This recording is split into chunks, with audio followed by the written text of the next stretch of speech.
Mariel. Eseng? Anong nagawa mo dito? Di ba may operation kayo sa Mindanao? Mariel. Asan si Jaime? Mariel, patawarin mo ako.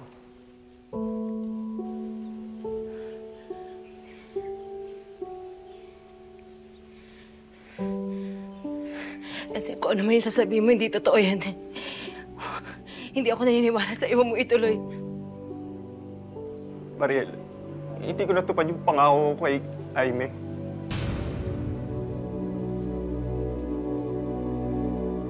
Sinalo ni Jaime yung bala na dapat tatama sa akin.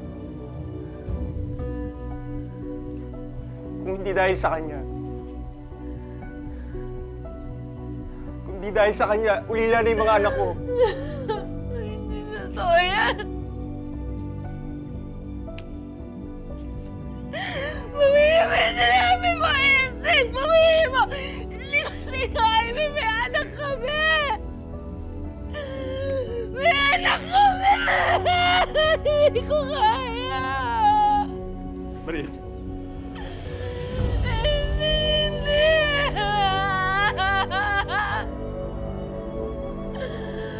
Jaime! Kailangan ko ang asawa ko! Kailangan ko ang asawa ko! Ito na ang asawa ko!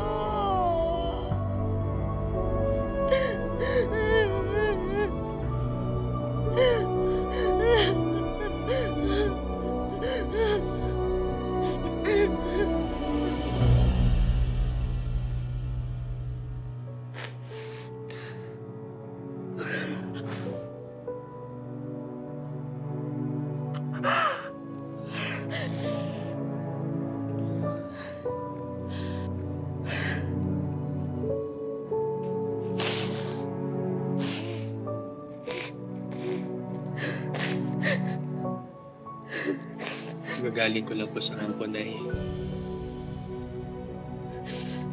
Ako po kasi yung ginawang next of kin ni Kuya.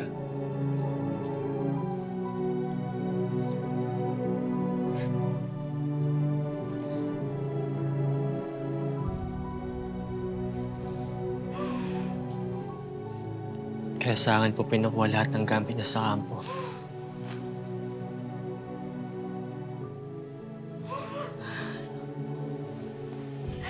Panginoon ko, bakit pati ang anak ko? Bakit pati sila?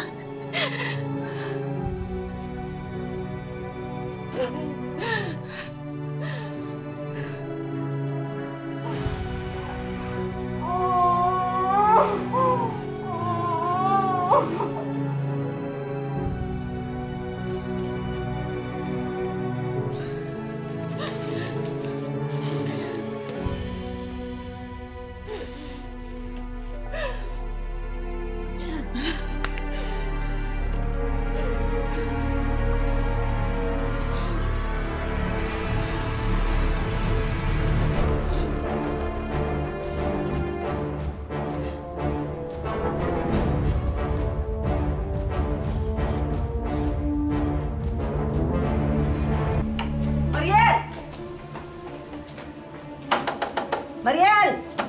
Lumabas ka dyan! Sandali lang po. Nay? Siya, palayasin niyo ang squatter na yan sa bahay na pinatayo ng anak ko! Mariel Magallanes? Opo, ako po yun. Ano po ibig sabihin nito? Nay! Huwag mo akong matawag na Nay, ha? Wala akong anak na basura na gaya mo. Sige, palayasin niyo siya! Sandali lang po, hindi ko po naiintindihan. Ang bahay na ito ay nakapangalan sa anak ko.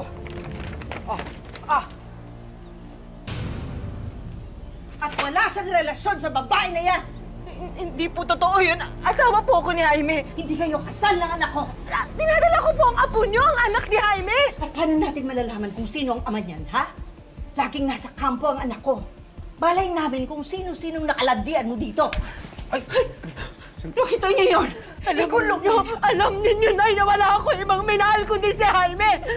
Ikulong niyo siya! Sinaktan niya ako! Sabi po ako na totoong bahay po namin ito na asawa Diyos Sandali lang po, ko! sandali lang po. Tama na po yan. Kunin niyo siya! Alam po kayo sa akin, bahay po namin ito na asawa ko! Hindi!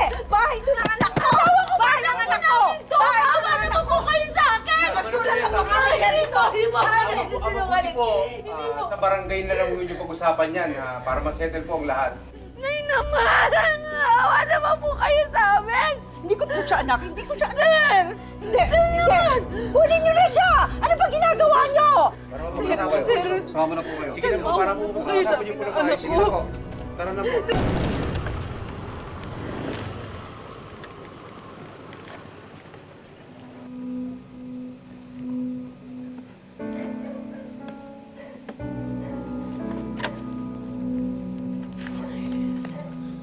Salamat, Carlo, Sinundo mo ko. Huwag mo na isipin yun. Bakit naman kasi hinayaan mo ipangalan kay Jaime yung bahay niyo? Ikaw naman gumastos nun, di ba? Dapat nakapangalan sa'yo yun. Nag-loan din naman siya para dun di ba? Tsaka ikakasal naman na kami. Hindi ko na maalam na mangyayari lahat ng to. Eh ano plano mo niyan ngayon? Hindi ko hahayaan na burahin ng Teresita na yun lahat ng alaala namin ni Jaime. Babawiin ko lahat ng sakin.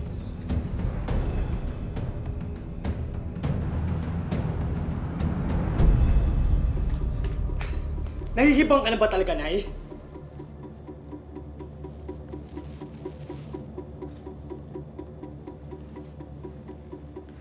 Huwag mo akong pagtataasan ng boses. Nanay mo pa rin ako. Kung talagang nanay ka namin, umarte ka naman bilang isang tunay na ina! Yan. Sampal gusto mo? Para lalo kang madisiplina? Ang tabil-tabil na ng dila mo. Wala ka ng galang. Napakalupit mo, grabe ka na. Sige! Sampalin mo pa ako, Nay! Sige, sampalin mo pa ako! Ibigay mo lahat ng kalupitan mo sa akin! Pero maawa ka naman sa naulilang mag-ina ni Kuya Jaime. Maawa ka naman, Nay! Maawa ka! Sa tingin mo kung nabubuhay si Kuya Jaime, anong sasabihin niya sa pinaggagawa mo kay Ate Mariel? Sa magiging anak nila? Ha? Sa magiging apo mo, Nay! Sa apo mo! Sige. Kampihan mo sila, ha? Kalimutan mo ang sarili mo, ina! Wala akong inang demonyo, Nay!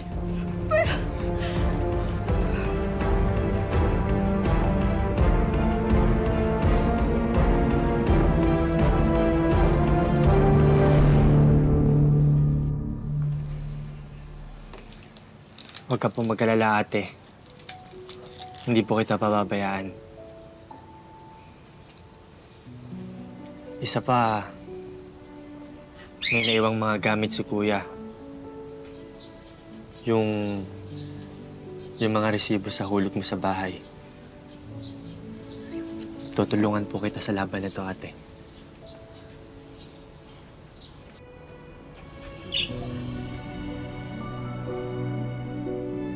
Ate, ang tanging hiling ko lang po, ate, pag natapos na po ang lahat ng ito, sana po patawarin niyo pa rin po kami ni Nanay.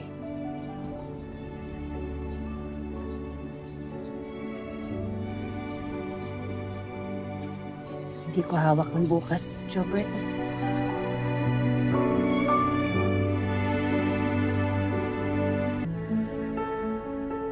Kitang-kita naman ho sa mga resibo na yan. Ako ho talagang naguhulog sa bahay. Pero sa anak ng kliyente ko nakapangalan ng bahay. Ang anak niya ang naguhulog nito hanggang siya ay mamatay. Oportunista ka, Mariel. Kahit ano, wala kang makukuha sa anak ko. Kahit pensyon niya, hindi mo makikita. Ma'am, ako na po ang bahalang magsalita. Kita niyo kung gaano ko kasama ang ugali niya?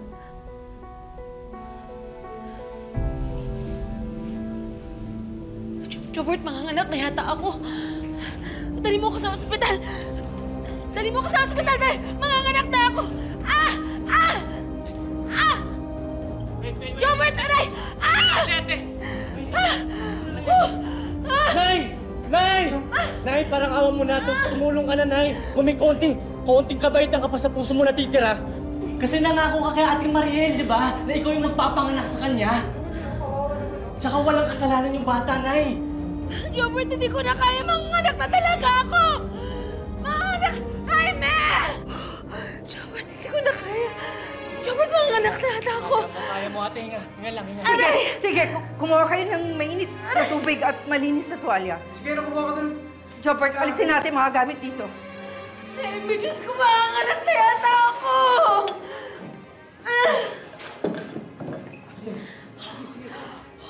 Sumawa ka sa akin. Huminga ka lang, Mariel. Dahan-dahan lang. Matagal pa yan. Hinga lang. Iakyat natin siya rito. Tulungan natin siyang isa pa. Dahan-dahan. Bigyan mo to sa kanya. Dahan-dahan. Hinga lang ng malalim. Hinga ng malalim, Mariel. Hinga ng malalim.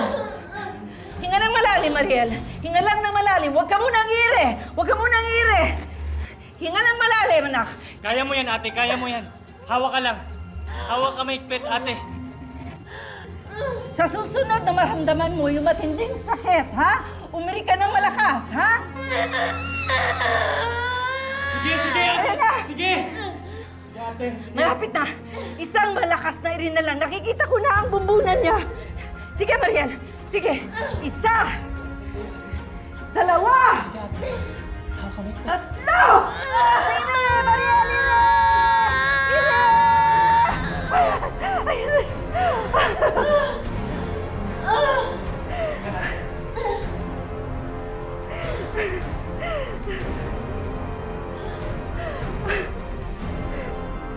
Lalaki ang anak mo, Maria. Lalaki ang anak ko. Ate. Lalaki.